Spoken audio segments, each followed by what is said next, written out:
بسم الله الرحمن الرحيم والحمد لله رب العالمين والصلاة والسلام على رسوله خير خلقه محمد وعلى آله وصحبه أجمعين. سبحانك لا علم لنا إلا ما علمتنا إنك أنت العليم الحكيم. ربي زدني علما ربي زدني علما ربي زدني علما ربي اشرح لي صدري ويسر لي أمري واحلل عقدة من لساني يفقه قولي. باب الوسوسة.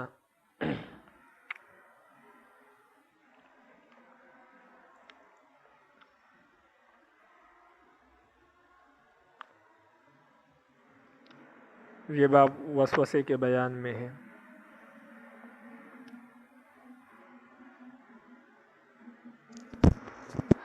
وسوسہ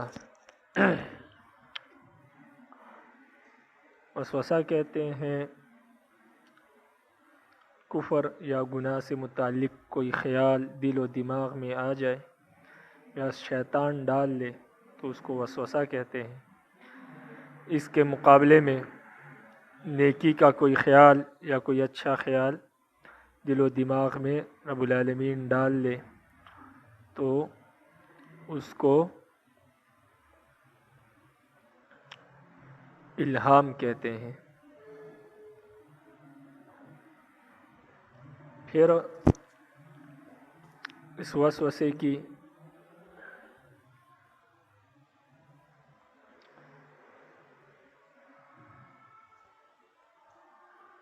چار قسمیں ہیں.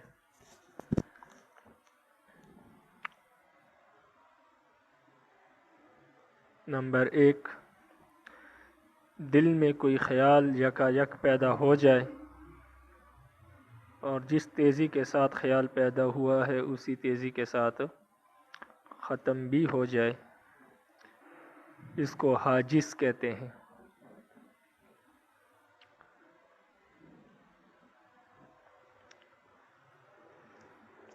نمبر 2، دل و دماغ میں کوئی خیال پیدا ہو جائے یعنی گناہ کا کوئی خیال پیدا ہو جائے اور پھر ختم نہ ہو بلکہ دل و دماغ میں وہ ٹھہر جائے، لیکن اور اس کی وجہ سے اور وہ خیال انسان کو گناہ کی طرف مائل کرے لیکن انسان اس کو خود نہ سوچے اور نہ اس کی طرف مائل ہو، اس کو خاطر کہتے ہیں. نمبر 3، یہ جو حاجس اور خاطر ہے یہ پہلی امتوں کے لیے بھی معاف تھے یہ وسوسہ ہے، اور امت محمدیہ کے لیے بھی یہ دونوں وسوسے کی یہ دونوں قسمیں معاف ہے. اس پر کوئی مواخذہ نہیں اور نہ اس سے انسان سزا کا مستحق ہوتا ہے، اس لیے کہ انسان کے اختیار سے باہر ہے. نمبر 3، انسان کے دل و دماغ میں کسی گناہ سے متعلق کوئی خیال پیدا ہو جائے اور پھر دل و دماغ میں ٹھہر جائے اور انسان کو گناہ کی طرف مائل کرے اور ساتھ ہی ساتھ وہ انسان اس خیال کو خود سوچنے لگ جائے اور اس کا تصور کرنے لگ جائے اور اس سوچنے اور تصور کو وہ پسند بھی کرے اور اس سے اسے کچھ نہ کچھ لذت بھی محسوس ہو، تو اس کو وہم کہتے ہیں. ہم کہتے ہیں، ہم، ہا میم، ہم، یعنی انسان کے دل میں کوئی گناہ سے متعلق خیال پیدا ہو جائے اور پھر انسان خود اس سوچ کو پروان چڑھائے اور اس کو سوچنا شروع ہو جائے اور اس سوچنے سے وہ لذت حاصل کرے. بعض اوقات ہوتا ہے انسان کسی گناہ کو سوچتا ہے اور اس سے اس کو لذت حاصل ہوتی ہے، تو اس کو ہم کہتے ہیں. یہ جو ہم ہے یہ پہلی امتوں کے لیے قابل مواخذہ تھا، اس سے وہ گناہگار ہوتے تھے، لیکن امت محمدیہ کے لیے یہ ہم بھی معاف ہے. تو جو حدیثیں آئیں گی جس میں اس کا تذکرہ ہے کہ نبی کریم صلی اللہ علیہ وسلم نے فرمایا کہ میری امت سے رب العالمین نے ان وسوسوں کو معاف کر دیا جو ان کے سینوں میں پیدا ہوتے ہیں، یا اس طرح کی دوسری احادیث ان وسوسوں سے ہم مراد ہے، اس لیے کہ پہلی دو قسمیں جو ہے وہ تو باقی امتوں کے لیے بھی معاف تھی۔ نمبر 4، عزم، یعنی انسان کے دل و دماغ میں گناہ سے متعلق کوئی خیال آ جائے اور پھر انسان اس کو خود پروان چڑھائے اور سوچنا شروع کر دے، اور پھر اس گناہ کے کرنے پر پختہ عزم اور ارادہ کر لے، لیکن کسی خارجی معنی کی وجہ سے وہ گناہ کر نہ سکے یا اس گناہ پر اس کو قدرت نہ ہو، تو اس کو عزم کہتے ہیں۔ یعنی عزم میں انسان گناہ کرنا چاہتا ہے لیکن وہ بے بس ہوتا ہے، اس کو قدرت نہیں ہوتی گناہ کرنے پر، یا حالات اس کو گناہ کرنے سے روک دیتے ہیں، لیکن اپنی طرف سے وہ گناہ کرنے پر کیا ہے، کرنے پر کوشش کرتا ہے، لیکن اپنی بے بسی کی وجہ سے، حالات میں قدرت کی وجہ سے وہ کر نہیں پاتا۔ مثال کے طور پر ایک شخص کے دل میں شراب پینے کا خیال آ جائے اور پھر وہ شخص شراب پینے کا ارادہ کر لے، عزم کر لے، لیکن اب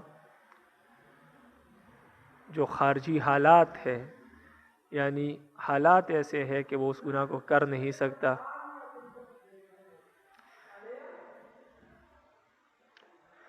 حالات ایسے ہیں کہ وہ اس گناہ کو کر نہیں سکتا، یعنی اس کے پاس پیسے نہیں اور اس کے پاس شراب بھی نہیں، یا وہ ایسے مقام میں ہے کہ جہاں پر شراب ملتی ہی نہیں، تو اب وہ شراب تو پینا چاہتا ہے لیکن خارجی معنی موجود ہے، یعنی وہ حالات ایسے ہے جو اس کو گناہ کرنے نہیں دیتے، اور وہ بے بس ہے اور اس کو قدرت حاصل نہیں گناہ کے کرنے پر۔ تو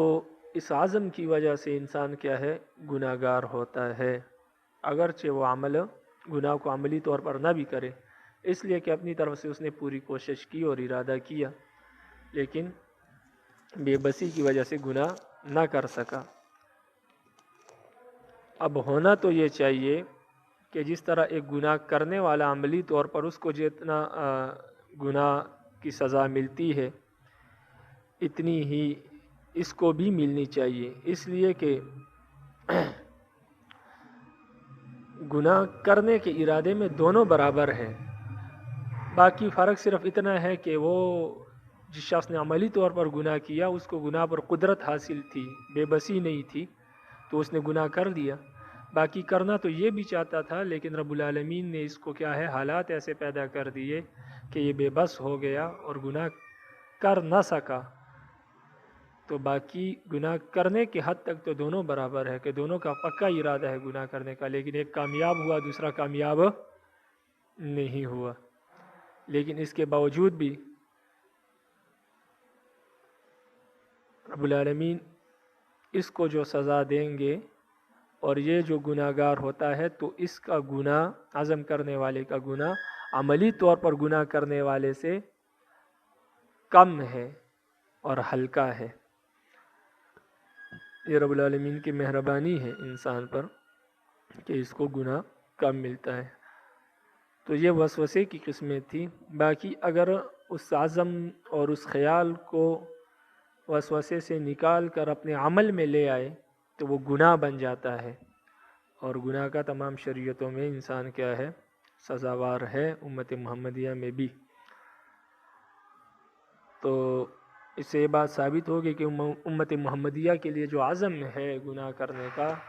وہ قابل مواخذہ ہے، اس کے علاوہ باقی جو وسوسے ہیں وہ سارے کے سارے معاف ہیں، اور باقی امتوں کے لیے جو ہم ہے وہ بھی قابل مواخذہ تھا، قابل گناہ تھا، اور لیکن امت محمدیہ کے لیے ہم بھی معاف ہے، اور پہلی دو قسموں میں یہ امت اور باقی تمام امتیں برابر ہیں۔ الفصل الاول عن ابی ہریرہ رضی اللہ تعالی عنہ قال، ابو ہریرہ رضی اللہ تعالی عنہ سے روایت ہے، وہ فرماتے ہیں قال رسول اللہ صلی اللہ علیہ وسلم، رسول اللہ صلی اللہ علیہ وسلم نے فرمایا ان اللہ تعالی تجاوز عن امتی ما وسوست به صدرها، رب العالمین نے میری امت کے ان وسوسوں کو معاف فرما دیا ہے جو ان کے سینوں میں پیدا ہوتے ہیں، معلوم تعمل بھی، جب تک کہ وہ اس پر عمل نہ کر لے، او تتکلم، یا جب تک وہ اس کو زبان پر نہ لے آئے، یعنی اگر اس وسوسے کا تعلق عمل سے ہے تو جب تک عمل میں نہ لے آئے تو گناہ گار نہیں ہوتا، اور اگر اس کا تعلق کسی بات سے ہے، کسی کفری یا کلمے سے ہے، تو جب تک وہ کلمہ وہ بات اپنی زبان پر نہیں لاتا تب تک وہ گناہ گار نہیں ہوتا۔ تو اس حدیث میں جو وسوسے ہیں اس سے مراد ہم ہے، اس لیے کہ یہ اس امت سے معاف ہے، باقی دو قسموں میں تو تمام امتیں شریک ہیں، اور اعظم اس سے مراد نہیں، اس لیے کہ اس پر انسان گناہ کا مستحق ہوتا ہے۔ وعنہ، اور انہی سے روایت ہے یعنی ابو ہریرہ رضی اللہ تعالیٰ عنہ سے کہ قال جاء ناس من اصحاب رسول اللہ صلی اللہ علیہ وسلم، رسول اللہ صلی اللہ علیہ وسلم کے صحابہ میں سے بعض لوگ آپ صلی اللہ علیہ وسلم کے پاس آئے، فسألوہ، اور آپ صلی اللہ علیہ وسلم سے سوال کیا، انا نجد فی انفسنا ما یتعاظم احدنا ان یتکلم به، کہ ہم اپنے جی میں ایسی باتیں، ایسے خیالات پاتے ہیں، یعنی ہمارے دل میں ایسے خیالات پیدا ہوتے ہیں کہ ہم میں سے ہر شخص اس کو زبان پر لانے کو بہت بڑی اور بری بات سمجھتا ہے، یعنی ہمارے دلوں میں ایسے خیالات پیدا ہوتے ہیں کہ اس کو زبان پر لانا ہمارے لیے بہت بڑا اور بہت ہی بری بات ہے۔ قال، تو آپ صلی اللہ علیہ وسلم نے فرمایا اوقد وجدتموہ، کیا تم اسی طرح محسوس کرتے ہو، یا واقعی اسی طرح تم پاتے ہو، یعنی واقعی ایسا ہوتا ہے کہ تمہارے دل میں کوئی خیال پیدا ہوتا ہے اور تم اس کو برا سمجھتے ہو اور زبان پر لانے کو، اور اس بات کو زبان پر لانے کو بھی آپ برا سمجھتے ہو، کیا واقعی ایسی بات ہے کہ جو تمہارے دل میں پیدا ہوا اس کو زبان پر لانا تم گوارا نہیں کرتے؟ قالوا نعم، تو صحابہ نے فرمایا ہاں بالکل ایسی ہی بات ہے۔ قال ذلك صریح الایمان، تو آپ نے فرمایا یہی واضح ایمان ہے کہ انسان کے دل میں برائیاں پیدا ہو، برے خیالات پیدا ہو، گناہ کی طرف میلان ہو، لیکن انسان اس کو زبان پر نہ لائے، چاہے جائے کہ اس کو عمل میں لے آئے، اور یا اس سے وہ باتیں مراد ہے جو کفریہ باتیں ہیں وہ صحابہ کے دل میں پیدا ہوتی تھی، تو صحابہ کرام رضی اللہ عنہ اگر ان پر زبان کو لے آتا ہے، کوئی بندہ اس کو زبان پر لے آئے اور دل سے مانے تو وہ بندہ کافر ہو جاتا ہے، لیکن صحابہ اس کو دل سے برا سمجھتے تھے اور زبان پر لانے کو بھی برا سمجھتے تھے، تو آپ صلی اللہ علیہ وسلم نے فرمایا یہی تو صحیح ایمان ہے کہ شیطان آپ کو تنگ کرے اور آپ اس کا مقابلہ کرتے رہے۔ رواہ مسلم، امام مسلم نے اس کو روایت کیا ہے۔ وعنہ قال، اور انہی سے روایت ہے، قال، وہ فرماتے ہیں قال رسول اللہ صلی اللہ علیہ وسلم، رسول اللہ صلی اللہ علیہ وسلم نے فرمایا یأتی الشیطان احدکم، شیطان تم میں سے ہر ایک کے پاس آتا ہے،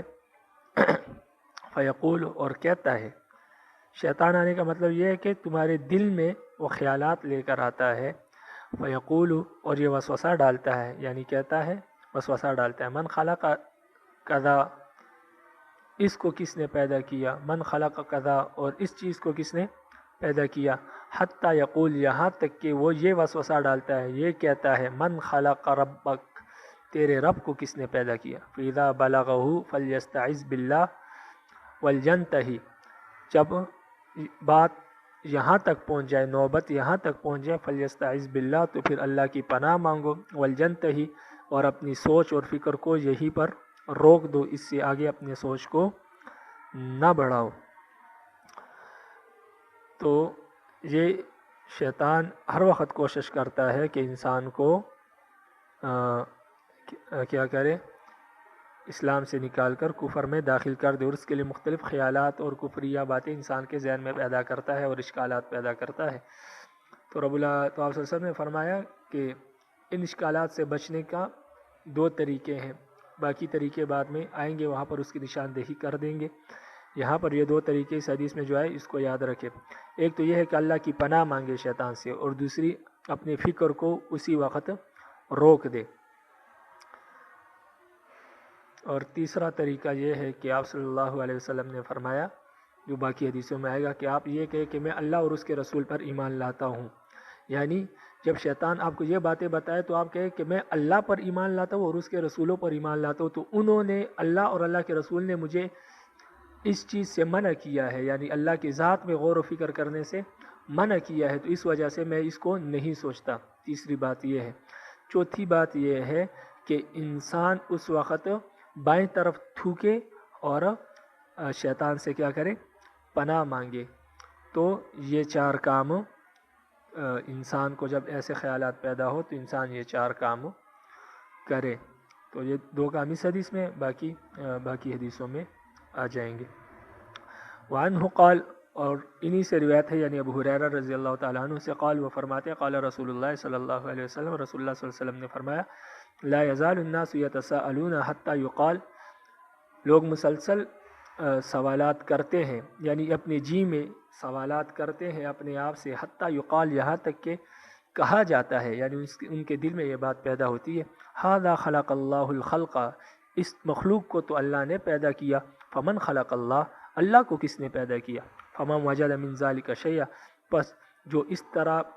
جس کے دل میں اس طرح کی کوئی سوچ پیدا ہو، فلیقل، تو وہ کہے، آمنت باللہ ورسولہ، کہ میں اللہ پر ایمان لاتا ہوں اور اس کے رسولوں پر ایمان لاتا ہوں۔ تو یہ تیسری بات ہے جو اس حدیث میں آ گئی۔ عن ابن مسعود رضی اللہ تعالیٰ عنہ، اور عبداللہ ابن مسعود رضی اللہ تعالیٰ عنہ سے روایت ہے، قال، وہ فرماتے ہیں، قال رسول اللہ صلی اللہ علیہ وسلم، رسول اللہ صلی اللہ علیہ وسلم نے فرمایا، ما منکم من احد، تم میں سے کوئی شخص ایسا نہیں ہے، الا، مگر، وقد وکل به قرینہ من الجن، مگر اس کے ساتھ ایک جنوں میں سے ایک ہمزاد، جنوں میں سے ایک ہمزاد اس کے ساتھ مقرر کر دیا جاتا ہے، وقرینہ من الملائکہ، اور ایک ہمزاد ملائکہ میں سے، قالوا وإیاک یا رسول اللہ، تو صحابہ نے فرمایا، وإیاک یا رسول، یہ اے اللہ کے رسول، کیا آپ کے ساتھ بھی ہمزاد ہے جن اور فرشتوں میں سے، یعنی آپ کے ساتھ بھی کوئی شیطان یا جن ہمزاد ہے؟ قال، نبی کریم صلی اللہ علیہ وسلم نے فرمایا، وإیایا، ہاں میرے ساتھ بھی ہے، ولکن اللہ اعاننی علیہ، لیکن رب العالمین نے اس کے مقابلہ کرنے کے لیے میری مدد فرمائی، یعنی اس کے ساتھ مقابلہ کرنے میں میری مدد فرمائی ہے کہ مجھے گناہوں سے دور کر دیا ہے، فاسلم، تو وہ بھی میرا تابعدار بن گیا ہے، فرما بردار بن گیا ہے، فلا یأمرنی الا بخیر، تو اب وہ بھی مجھے خیر ہی کی نصیحت کرتا ہے، خیر ہی کی بات بتلاتا ہے، مجھے گناہ کی بات یا گناہ کا وسوسہ میرے دل میں پیدا نہیں کرتا۔ رواہ مسلم۔ ہمزاد کس کو کہتے ہیں؟ تو ہمزاد کہتے ہیں کہ جب بھی بچہ پیدا ہوتا ہے تو اس کے ساتھ ایک جن بھی پیدا ہوتا ہے،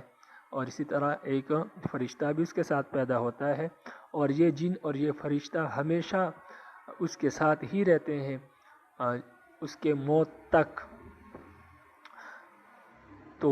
ان کو ہمزاد کہتے ہیں۔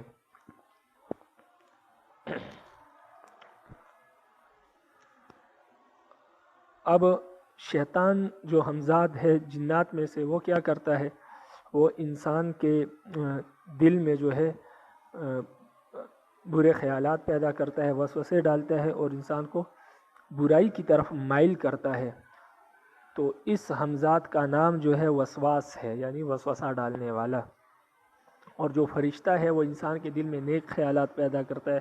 اور انسان کو نیکی کی طرف مائل کرتا ہے،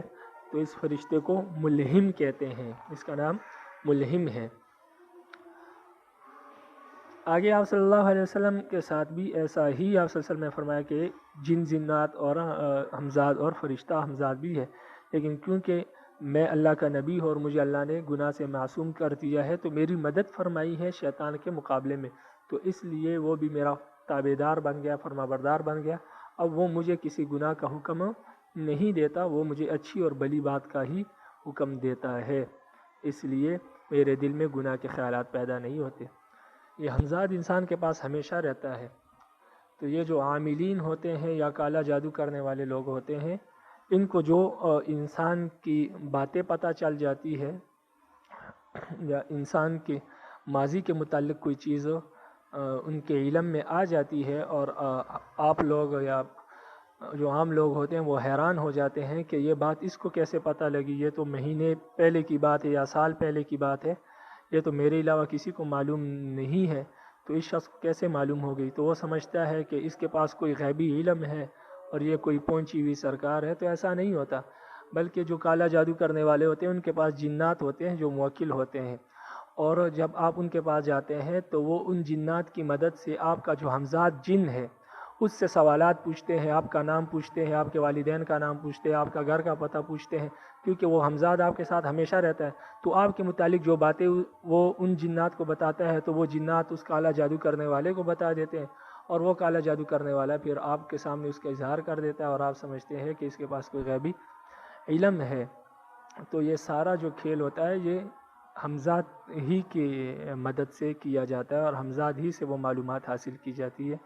تو یہ کوئی ایسی بات نہیں ہے کہ جس کا تعلق غیب سے ہو یا کسی کے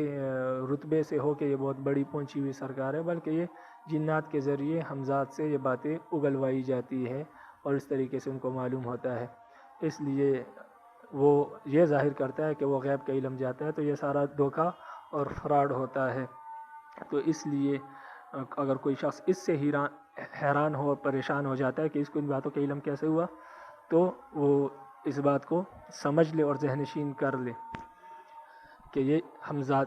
کی مدد سے کیا جاتا ہے۔ وعن انس رضی اللہ تعالی عنہ، اور حضرت انس رضی اللہ عنہ سے روایت ہے، قال وہ فرماتے ہیں قال رسول اللہ صلی اللہ علیہ وسلم، رسول اللہ صلی اللہ علیہ وسلم نے فرمایا، ان الشیطان یجری من الانسان مجرى الدم، شیطان انسان کے جسم میں خون کی طرح چلتا ہے، متفق علیہ، یعنی ان شیطان جو ہے انسان کے دل اور دماغ پر ہی صرف حاوی نہیں کہ اس میں وسوسے ڈالے، بلکہ خون میں رگوں میں خون کی طرح چلتا ہے، اور اعضاء کو اس طرف گناہ کی طرف جو وسوسہ اور دل میں ڈالتا ہے اس کی طرف مائل کرنے کی بھرپور کوشش کرتا ہے۔ وعن ابی ہریرہ رضی اللہ عنہ، ابو ہریرہ رضی اللہ عنہ سے روایت ہے، قال وہ فرماتے قال رسول اللہ صلی اللہ علیہ وسلم، رسول اللہ صلی اللہ علیہ وسلم نے فرمایا، ما من بنی آدم مولود الا یمسہ الشیطان حین یولد، کوئی بنی آدم پیدا نہیں ہوتا، کوئی نو مولود بچہ پیدا نہیں ہوتا مگر شیطان اس کو کیا کرتا ہے، چھوتا ہے۔ تو حین یولد، جب وہ پیدا ہوتا ہے، فیستحل صارخا من مس الشیطان، تو وہ شیطان کے چھونے کی وجہ سے چیخ مار کر رونے لگ جاتا ہے، غیر مریم و ابنہا، سوائے مریم علیہ السلام اور ان کے بیٹے عیسیٰ علیہ السلام کے، کہ ان دونوں کو شیطان نے نہیں چھوا۔ تو شیطان کس طرح چھوتا ہے کہ وہ اپنی انگلیوں کے ذریعے اس کے پسلیوں میں، اپنی انگلیاں اس کے پسلیوں میں مارتا ہے، تو اس کے پسلیوں میں اس انگلیاں مارنے سے تکلیف ہوتی ہے، جس کی وجہ سے وہ بچہ چیختا ہے اور رونا شروع ہو جاتا ہے جب وہ بچہ پیدا ہوتا ہے۔ لیکن حضرت مریم علیہ السلام اور ان کے بیٹے عیسیٰ علیہ السلام کو شیطان نے نہیں چھوا، ان کی پسلیوں میں انگلیاں نہیں ماری، یعنی ان کو تکلیف نہیں پہنچائی، اس لیے کہ ان کی والدہ نے یہ دعا کی تھی جو قرآن مجید میں موجود ہے، انی اعیذھا بک وذریتھا من الشیطان الرجیم۔ جب مریم علیہ السلام ان کے پیٹ میں تھی تو انہوں نے کہا کہ اے اللہ، میں آپ کی پناہ چاہتی ہوں شیطان سے، اپنے اعیذھا، اس ہا یعنی مریم علیہ السلام کے لیے، وہ ذریتھا اور ان کی اولاد کے لیے آپ کی پناہ چاہتی ہوں شیطان سے، یا آپ کی پناہ میں آتی ہوں شیطان مردود سے۔ تو رب العالمین نے ان کی وہ دعا قبول کی اور مریم علیہ السلام اور عیسیٰ علیہ السلام کو شیطان مردود سے کیا کیا، محفوظ رکھا اور وہ ان کو چھو نہ سکا۔ وعنہ قال، اور انہی سے روایت ہے، یعنی ابو ہریرہ رضی اللہ عنہ سے روایت ہے، وہ فرماتے ہیں قال رسول اللہ صلی اللہ علیہ وسلم، رسول اللہ صلی اللہ علیہ وسلم نے فرمایا، سیاح المولود حین یقع نزغۃ من الشیطان، کہ نو مولود بچے کا رونا اس وقت ہوتا ہے جب شیطان اس کو کچوکے لگاتا ہے. متفقن علیہ. کچوکے وہی مراد ہے، یعنی اس کو چنڈیاں لگاتا ہے، یعنی اس کے پسلیوں میں ہاتھ مارتا ہے، انگلیاں مارتا ہے. وعن جابر رضی اللہ عنہ قال، جابر رضی اللہ عنہ سے روایت ہے، وہ فرماتے ہیں قال رسول اللہ صلی اللہ علیہ وسلم، رسول اللہ صلی اللہ علیہ وسلم نے فرمایا ان ابلیس یضع عرشہ، ان ابلیس یضع عرشہ علی الارض علی الماء، ابلیس اپنا تخت پانی کے اوپر لگاتا ہے. ثم یبعث سرایاہ، پھر وہ اپنی فوج کو بلاتا ہے، اپنی فوج کو بلاتا ہے. یفتون الناس،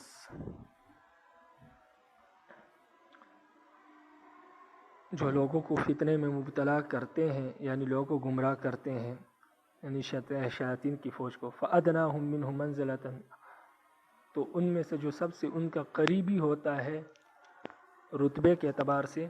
اعظمہم فتنۃ، جو سب سے بڑا فتنہ باز ہو، جو سب سے زیادہ بڑا لوگوں کو گمراہ کرنے والا ہو، وہ اس کے سب سے زیادہ قریب ہوتا ہے رتبے کے اعتبار سے، یعنی اس کے مقرب وہی شیطان ہوتا ہے جو فتنے میں سب سے بڑھ کر ہو، لوگوں کو گمراہ کرنے میں سب سے بڑھ کر ہو. یجیء احدہم، ایک شیطان ان کے پاس آتا ہے، فیقول، وہ کہتا ہے فعلت کذا و کذا، میں نے فلا فلا فتنے برپا کیے. فیقول، تو شیطان کہتا ہے ما صنعت ھذا، ما صنعت شیئا، آپ نے کوئی قابل ذکر کام نہیں کیا. قال، آپ صلی اللہ علیہ وسلم نے فرمایا ثم یجیء احدہم، پھر ان میں سے ایک اور آتا ہے، فیقول، وہ کہتا ہے ما ترکت حتی فرقت بینہ و بین امرأتہ، میں نے فلاں شخص کو اس وقت تک نہیں چھوڑا جب تک کہ میں نے اس کے اور اس کے بیوی کے درمیان جدائی نہ ڈال دی، یعنی میں نے ان کے دونوں کے درمیان جدائی ڈال دی. قال فیدنیہ منہ، تو وہ شیطان اس کو اپنے قریب لے آتا ہے، یعنی اس کو اپنے قریب بلا لیتا ہے کہ آپ ادھر آؤ، آپ نے ہی بہترین کام کیا. ویقول نعم انت، اور فرماتا ہے کہ آپ نے بہترین کام کیا. قال الاعمش، امام اعمش فرماتے ہیں جو اس حدیث کے راوی ہے، قال، وہ فرماتے ہیں کہ حضرت جابر رضی اللہ عنہ نے روایت میں یہ میرا خیال ہے کہ قال، کہ حضرت جابر نے یدنیہ کے بجائے فیلتزمہ کے الفاظ استعمال کیے ہیں، یعنی وہ اس کو گلے لگا لیتا ہے. رواہ مسلم، امام مسلم نے اس حدیث کو روایت کیا ہے. میاں بیوی کے درمیان تفریق کیسے ڈالتا ہے، یعنی لڑائی جھگڑوں کے ذریعے وہ زبان سے ایسے الفاظ نکلوا دیتا ہے مرد کے کہ جس سے بیوی کو طلاق بائن پڑ جاتی ہے، اور طلاق بائن کے بعد بیوی جو ہے شوہر پر حرام ہو جاتی ہے. تو اس طریقے سے وہ ان دونوں کے درمیان تفریق ڈال دیتا ہے. پھر بعض اوقات ایسا ہوتا ہے کہ لوگ مسئلے سے لا علم ہوتے ہیں، اور بعض اوقات جان بوجھ کر، جیسے غیر مقلد حضرات طلاق کے باوجود بھی کہتے ہیں کہ طلاق نہیں ہوئی، تو اس بیوی کو اپنے پاس رکھتے ہیں، جس سے وہ ساری زندگی حرام میں اور زنا میں مبتلا رہتے ہیں، اور اس سے جو اولاد پیدا ہوتی ہے وہ غیر نسبی ہوتی ہے، حرامی ہوتی ہے، جس سے معاشرے میں اور بگاڑ پیدا ہو جاتا ہے. تو اس وجہ سے شیطان اس کو شاباش دیتا ہے کہ آپ نے بہت بڑا کام کیا کہ پوری زندگی کے لیے ایک بندے کو گناہ میں مبتلا کر دیا. اور ویسے بھی میاں بیوی کے درمیان اگر جدائی آ جائے اور دو بندوں کے درمیان پھوٹ پڑ جائے تو اس سے شیطان بہت خوش ہوتا ہے. قال وعنہ، اور انہی سے روایت ہے، قال فرماتے قال رسول اللہ صلی اللہ علیہ وسلم، رسول اللہ صلی اللہ علیہ وسلم نے فرمایا ان الشیطان قد ایس من ان یعبدہ المصلون فی جزیرۃ العرب ولکن فی التحریش بینہم، کہ شیطان مایوس ہو گیا ہے اس بات سے کہ نماز پڑھنے والے اس کی عبادت کریں گے جزیرت عرب میں، یعنی عرب میں. ولیکن فی التحریش، نماز پڑھنے والے سے مراد مسلمان ہے. ولیکن فی التحریش بینہم، لیکن وہ ان کے درمیان پھوٹ ڈالنے سے مایوس نہیں ہوا. رواہ مسلم، یعنی جزیرہ عرب میں آج کے بعد شیطان مایوس ہو گیا کہ یہاں کوئی بتوں کی عبادت کرے گا یا بت پرستی کرے گا، لیکن لوگوں کو آپس میں لڑوانے سے وہ مایوس نہیں ہوا ہے. تو لازمی بات ہے کہ آج آپ صلی اللہ علیہ وسلم کے بعد پھر جزیرۃ العرب میں تاریخ گواہ ہے کہ کبھی بت پرستی نہیں ہوئی. ہاں، یہ الگ بات ہے کہ لوگ بہت سے مرتد ہوئے، کافر ہو گئے، لیکن ان میں سے بھی کوئی ایسا نہیں تھا جو بت پرستی کی طرف واپس لوٹ کر گیا ہو۔ تو اس وجہ سے شیطان، کیونکہ شیطان مایوس ہے کہ وہاں پر کوئی دوبارہ بت پرستی شروع ہوگی،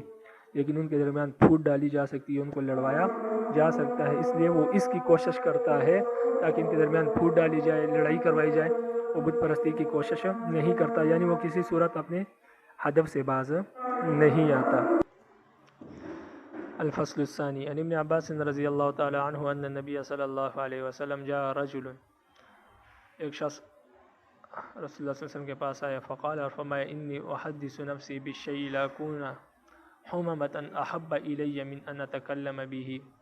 کہ میرے دل میں ایسے خیالات پیدا ہوتے ہیں کہ ان کو زبان پر لانے کے بجائے میں جل کر کوئلہ بننے کو پسند کرتا ہوں۔ قال، آپ صلی اللہ علیہ وسلم نے فرمایا، الحمدللہ الذی، تمام تعریف اللہ ہی کے لیے ہے، رد امرہ الی الوسوسہ، جس نے اس کے حکم کو، یعنی شیطان کے اس معاملے کو وسوسے تک ہی کیا کیا، محدود کر رکھا ہے، وسوسے سے، یا اس شخص کے اس کام کو محدود کر رکھا ہے، یعنی وہ وسوسے سے نکل کر عملی صورت اختیار نہیں کر گیا۔ رواہ ابو داؤد، یعنی اگر زبان پر لے آتے اور دل سے اس کو مان لیتے تو پھر اس میں بڑا نقصان تھا۔ اس لیے آپ صلی اللہ علیہ وسلم نے فرمایا کہ یہ اللہ کا کرم ہے کہ انسان صرف خیال ہی کرتا ہے ان باتوں کا اور زبان پر لے کر نہیں آیا۔ عن ابن مسعود رضی اللہ تعالیٰ عنہ، عبداللہ ابن مسعود رضی اللہ عنہ سے روایت ہے، قال، وہ فرماتے ہیں کہ قال رسول اللہ صلی اللہ علیہ وسلم، رسول اللہ صلی اللہ علیہ وسلم نے فرمایا،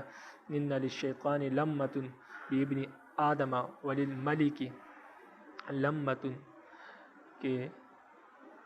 شیطان کے لیے بھی بنی آدم پر ایک قسم کا تصرف حاصل ہے، اور فرشتے کو بھی بنی آدم کے پر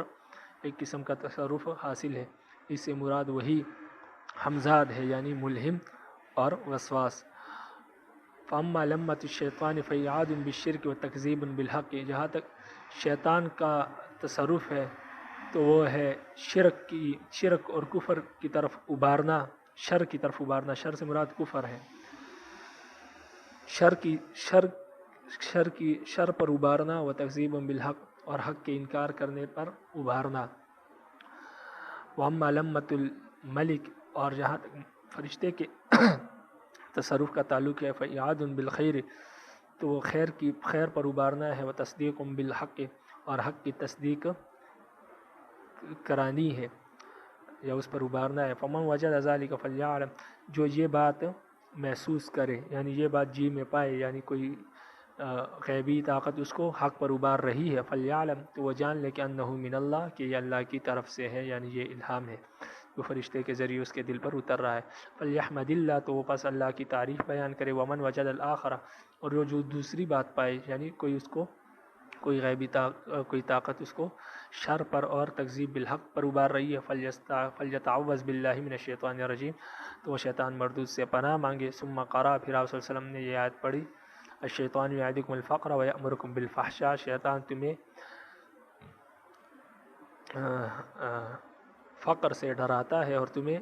برائی کا حکم دیتا ہے۔ فقر سے ڈرانے کا مطلب یہ ہے کہ تمہیں سخاوت سے روکتا ہے کہ تم فقیر ہو جاؤ گے، پھر کیا کرو گے، اور برائی کا حکم دیتا ہے۔ رواہ ترمذی وقال ھذا حدیث غریب، اس کو امام ترمذی نے روایت کیا اور یہ حدیث غریب ہے۔ عن ابی ہریرہ رضی اللہ عنہ، ابو ہریرہ رضی اللہ عنہ سے روایت ہے، عن رسول اللہ صلی اللہ علیہ وسلم، اور رسول اللہ صلی اللہ علیہ وسلم سے روایت کرتے ہیں، قال لا یزال الناس، فرماتے ہیں کہ لوگ مسلسل یتساءلون، سوال کرتے رہیں گے، یعنی اپنی جی میں خیال کرتے رہیں گے، حتیٰ یقال، یہاں تک کہ ان کو کہا جائے گا، یعنی ان کے دل میں یہ خیال پیدا ہوگا، ھذا خلق اللہ الخلق، یہ تمام مخلوق اللہ نے پیدا کی، فمن خلق اللہ، تو اللہ کو کس نے پیدا کیا، فاذا قالوا، تو جب وہ یہ کہے، یعنی جب ان کے دل میں یہ خیال پیدا ہو، فقولوا، تو پھر تم اس وقت یہ کہنا، اللہ احد، اللہ یکتا ہے، اللہ الصمد، اور اللہ بے نیاز ہے، لم یلد، نہ وہ پیدا ہوا ہے، نہ اس نے کسی کو جنا، ولم یولد، اور نہ اس کو جنا گیا، ولم یکن لہ کفوا احد، اور نہ اس کا کوئی ہمسر ہے۔ ثم یتفل عن یسارہ ثلاثا، پھر اپنے بائیں طرف 3 مرتبہ تھوک دے۔ تو یہ وہ چوتھا کام ہے جو میں نے ذکر کیا تھا کہ 4 کام آپ نے کرنے ہیں، اور اگر آپ آمنت باللہ و رسولہ سے احد قل هو اللہ احد اللہ سمجھ، یہ صورت اخلاص نکال کر الگ صورت بنانا چاہتے ہیں تو پھر اس صورت میں 5 باتیں ہو جائیں گی کہ سورۃ اخلاص کا آپ کیا کر لیں، ترجمہ غور سے دیکھ لے اس وقت. تو یہ 5 کام کریں گے انشاءاللہ، اسے کیا ہو جائے گا، وسوسہ دور ہو جائے گا. وَلْيَسْتَعِذْ بِاللَّهِ مِنَ الشَّيْطَانِ الرَّجِيمِ، اور شیطان مردود سے پناہ مانگے. رواہ ابو داؤد، اس کو ابو داؤد نے روایت کیا ہے. تو اس فصل ثانی میں ایک دوسری حدیث تھی عمر بن الاحوص کی، جو صاحب مصابیح السنہ نے ذکر کی ہے فصل ثانی میں، لیکن صاحب مشکات نے اس کو یہاں پر ذکر نہیں کیا ہے، بلکہ باب خطبۃ یوم النحر میں ذکر کیا ہے. تو اس کی طرف اشارہ کر رہے ہیں کہ وہ حدیث آپ کو اگر یہاں نہیں مل رہی تو ہم نے خطبۃ یوم النحر میں ذکر کیا، اس لیے کہ مشکات کی ایک خصوصیت یہ بھی ہے کہ وہ تکرار کی وجہ سے بعض حدیثوں کو ایک مقام سے حذف کر دیتے ہیں اور ایک ہی جگہ پر اس کو ذکر کرتے ہیں. وَسَنَذْكُرُ حدیث عمر بن الاحوص، اور ہم عمر بن احوص کی حدیث کو باب خطبۃ یوم النحر میں ذکر کریں گے انشاءاللہ تعالی، اگر اللہ تعالی نے چاہا. الفصل الثالث، تیسری فصل. عن انس رضی اللہ عنہ قال قال رسول اللہ صلی اللہ علیہ وسلم، رسول اللہ صلی اللہ علیہ وسلم فرماتے ہیں لن یبرح الناس یتساءلون، لوگ مسلسل یہ سوال کریں گے، حتی یقول، یہاں تک کہ وہ کہیں گے ھذا اللہ خلق کل شیء، یہ ساری چیزیں اللہ نے پیدا کی. فمن خلق اللہ عز وجل، تو اللہ کو کس نے پیدا کیا. رواہ البخاری، اس کو امام بخاری نے روایت کیا. ولی مسلم، اور امام مسلم نے بھی اس کو روایت کیا، لیکن اس میں یہ الفاظ زیادہ ہے. ولی مسلم، اور امام مسلم کی روایت میں یہ ہے کہ قال، انہوں نے فرمایا کہ قال اللہ عز وجل، رب العالمین فرماتے ہیں، یعنی آپ صلی اللہ علیہ وسلم نے فرمایا کہ رب العالمین فرماتے ہیں ان امتک لا یزالون یقولون ما کذا ما کذا، کہ رب العالمین فرماتے ہیں کہ آپ کی امت مسلسل یہ بات کہیں گی، یعنی دل میں ان کے پیدا ہوگا ما کذا ما کذا، یہ چیز کس نے پیدا کی، یہ چیز کس نے پیدا کی. حتی یقول، یہاں تک کہ وہ کہیں گے ھذا اللہ خلق الخلق، یہ تمام مخلوق اللہ نے پیدا کی. فمن خلق اللہ عز وجل، تو اللہ کو کس نے پیدا کیا. یعنی ایسا زمانہ بھی آ جائے گا، اور آج کل وہی زمانہ ہے کہ لوگوں کے دل میں ایسے خیالات پیدا ہوتے ہیں، اس لیے کمیونزم نے جنم لیا. وعن عثمان بن ابی العاص رضی اللہ عنہ قال قلت یا رسول اللہ، عثمان بن ابی العاص روایت ہے، وہ فرماتے ہیں کہ میں نے رسول اللہ صلی اللہ علیہ وسلم سے پوچھا، یعنی ان سے کہا ان الشیطان قد حال بینی و بین صلاتی، کہ شیطان میرے اور میرے نماز کے درمیان حائل ہو جاتا ہے، یعنی اس میں وسوسے ڈالتا ہے. و بین قراءتی، اور میرے قرات کے درمیان حائل ہو جاتا ہے. یلبسوها، اور وہ قرات کو خلط ملط کر دیتا ہے، یعنی میرے دل میں وسوسے ڈالتا ہے کہ آپ نے یہ لفظ صحیح نہیں پڑھا، یہ یہاں پر یہ لفظ صحیح نہیں پڑھا، یہ مراد ہے کہ خلط ملط کر دیتا ہے. علیہ، مجھ پر. فقال رسول اللہ صلی اللہ علیہ وسلم، تو آپ صلی اللہ علیہ وسلم نے فرمایا ذالک شیطان، یہ شیطان ہے. یقال له خنزب، اس کا نام خنزب ہے. فاذا احسستہ، جب تو اس کو محسوس کرے، یعنی تیرے دل میں ایسی باتیں پیدا ہونے لگے اور تجھے یہ معلوم ہو جائے کہ یہ شیطان کی طرف سے ہے، فتعوذ باللہ منہ، تو اللہ سے اس کی پناہ مانگو. وتفل عن یسارک ثلاثا، اور اپنے بائیں طرف 3 مرتبہ تھوک دو. ففعلت ذلک فاذهب اللہ عنی، تو فرماتے ہیں کہ میں نے ایسا ہی کیا تو رب العالمین نے وہ وسوسے مجھ سے دور کر دیے. رواہ مسلم، اس حدیث کو امام مسلم نے روایت کیا ہے.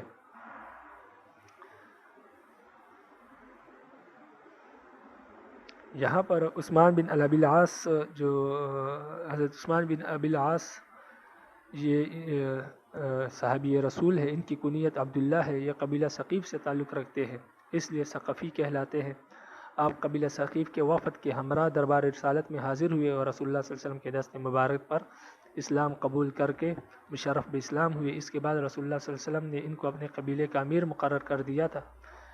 وفات نبوی کے بعد، آپ صلی اللہ علیہ وسلم کی وفات کے بعد جب اہل طائف مرتد ارتداد کی طرف مائل ہونے لگے تو عثمان بن ابی العاص ہی کی ذات تھی جس نے ان کو ارتداد سے باز رکھا اور ان کو روکا. آپ نے بصرہ میں سن 91 ہجری میں وفات پائی.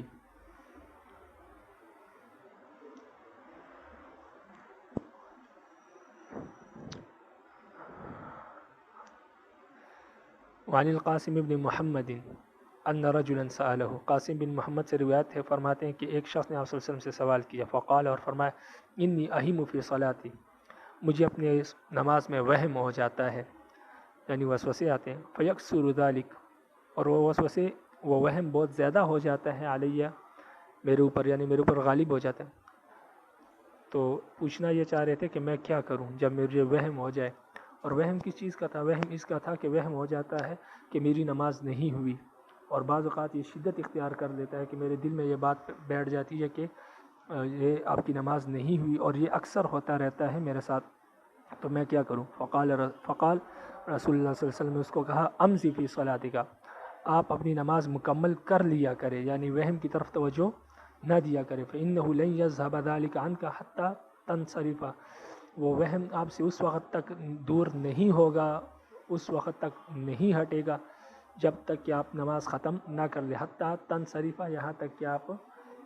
واپس لوٹ کر نہ آ جائے، یعنی نماز ختم نہ کر لیں. وانت تقول، اور جب نماز کے بعد بھی آپ کے دل میں وسوسے پیدا ہو کہ آپ نے نماز نہیں پڑھی، یعنی آپ کی نماز نہیں ہوئی، تو اس وقت آپ یہ کہے وانت تقول ما اتممت صلاتی، کہ شیطان کو کہے کہ میں اپنی نماز مکمل نہیں کرتا، میں نہیں پڑھتا، آپ اپنا کام کریں، میں نے پڑھنی ہی نہیں ہے، میں نے نماز مکمل کرنی ہی نہیں ہے، اور مجھے کوئی پرواہ نہیں کہ نماز ہوئی یا نہیں ہوئی. رواہ مالک. تو اس طرح کرے، اس طرح کرنے سے انشاءاللہ وہ وسوسے اور وہم دور ہو جائے گا. تو یہ آپ اس کا جو حاشیہ ہے نمبر 13 وہ آپ دیکھ لیں. حتی تنصرف ای تفرغ من الصلاۃ، تنصرف کا معنی ہے کہ آپ نماز سے فارغ ہو جائے. وانت تقول للشیطان، اور شیطان کو آپ یہ کہے ارغام لہ، اس کو ذلیل کرنے کے لیے کہ نعم ما اتممت صلاتی، کہ ہاں میں اپنی نماز مکمل نہیں کرتا. کما تقول، جیسا کہ تو کہتا ہے، جیسا کہ تو کہتا ہے کہ تیری نماز نہیں ہوئی تو میں بھی نماز نہیں پڑھتا. ولکن لا اتممها ولا اعیدها، اور نہ میں اس کو مکمل کروں گا اور نہ میں دوبارہ نماز پڑھوں گا. اذهب، تو جا، فإن ربی کریم، میرا رب کریم ہے، یقبل منی ذلک، وہ میری اس نماز کو قبول کر لے گا. ھذا اصل عظیم لدفع الوسواس، اور یہ بہت بڑا قاعدہ ہے، بہت بڑا اصول ہے وسوسوں کو دور کرنے کے لیے. اور تو یہ جو صحابی رسول ہے، یہ ایک کچھ روز کے بعد آئے اور آپ صلی اللہ علیہ وسلم کا شکریہ ادا کیا اور فرمایا کہ وہ وسوسے ختم ہو گئے. اسی طرح ہمارے استاد شیخ عون الخالق کے پاس بھی ایک شخص آئے، ان کو بھی وسوسوں کی بیماری تھی، وہم کی بیماری تھی نماز میں. تو حضرت نے بھی ان کو یہی نسخہ بتایا.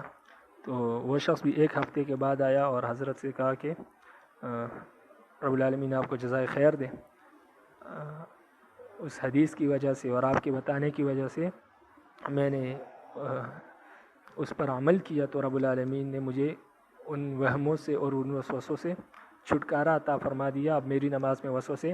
نہیں آتے. تو اس لیے جس شخص کو بھی نماز میں وسوسے آتے ہیں یا وہم پیدا ہوتا ہے تو وہ